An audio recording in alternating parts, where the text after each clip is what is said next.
News channel of Vadodara. સ્થાનિક સ્વરાજ્યની ચૂંટણીના સંદર્ભે સાવલી મતદાન કેન્દ્રો પર લોકો મતદાન કરવા માટે પહોંચ્યા હતા। સાવલી નગરપાલિકામાં વોર્ડ નંબર 2 ની ખાલી પડેલ બેઠક માટે આજરોજ મતદાન પ્રક્રિયા ચાલુ થઈ હતી।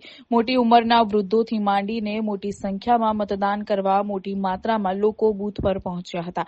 સવારે 7 થી લઈને અત્યાર સુધી 2.89% મતદાન નોંધાયું છે। સાવલી પોલીસ દ્વારા કોઈ અનિચ્છનીય ઘટના ન ઘટે તે મુજબ ચાપતો બંદોબસ્ત ગોઠવાયો છે।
Berapa 500 bantuan?